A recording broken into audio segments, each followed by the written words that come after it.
নমস্কার দর্শক বন্ধুরা, আজকের এই ভিডিও টিউটোরিয়ালে আমরা দেখব যে কিভাবে আমরা কোনো একটা ডাইরেক্টরির ভিতরে যে সমস্ত ফাইল থাকে সেই সমস্ত ফাইলের ইনফরমেশন আমরা কিভাবে প্রিন্ট করব। এটা হয়তো সবসময় দরকার পড়ে না এই পদ্ধতিটা, কিন্তু অকেশনালি কিছু কিছু ক্ষেত্রে আপনার এই প্রসেসটা দরকার পড়বে। কেননা হয়তো সাপোজ ধরুন আপনার কিছু কাজ কোনো ক্লায়েন্টকে দেখাতে চাইছেন যে আপনি আপনার ডাইরেক্টরিতে কী কী কাজ করেছেন, বা অন্য কোনো কাজে আপনার ব্যবহার হতে পারে।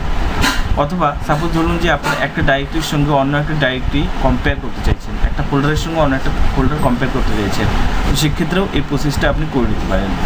তো এক্ষেত্রে আপনার কী করতে হবে, আপনি যে ডাইরেক্টরিতে আপনি ফাইল লিস্টিংটা শো করবেন, তো সেই ডাইরেক্টরির ফোল্ডারটা আপনার সেখানে থাকতে হবে এবং আপনি শিফট বাটনটা হোল্ড করে রাখুন, চেপে রাখুন এবং রাইট ক্লিক করুন।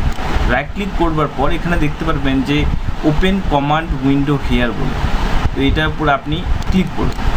ক্লিক করবার পর এখানে আপনার কিছু টাইপ করতে হবে, যেটা হচ্ছে ডিআর মিনস ডাইরেক্টরি। একটা অ্যাঙ্গেল ব্র্যাকেট দেবেন, যেটা হচ্ছে রাইট অ্যাঙ্গেল ব্র্যাকেট, অথবা এটাকে বলা হয় গ্রেটার দেন সাইন, এবং আপনি লিখুন ডাইরেক্টরি লিস্টিং, যে কোনো নাম দিতে পারেন।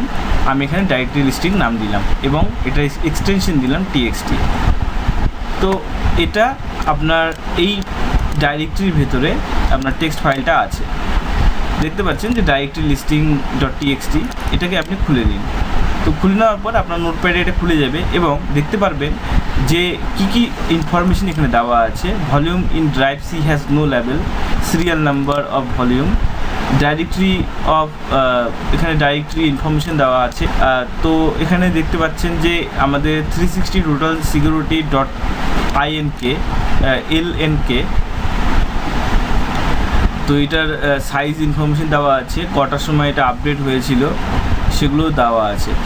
তো এখান থেকে আপনি এগুলো দেখে নিতে পারবেন এবং বিভিন্ন রকম ইনফরমেশন আপনি পেয়ে যাবেন। তো আশা করছি এই ভিডিও টিউটোরিয়ালে আপনাদের সাহায্য করবে যে কীভাবে আপনারা ফাইলের ডাইরেক্টরি লিস্টিং করতে পারবেন। এবং ভবিষ্যতে আরও কোনো ভিডিও টিউটোরিয়াল পেতে হলে আপনি সাবস্ক্রাইব বাটনটা প্রেস করতে পারেন এবং ভিডিওটা ভালো লেগে থাকলে অবশ্যই লাইক বাটন প্রেস করবেন। ধন্যবাদ, ভালো থাকবেন।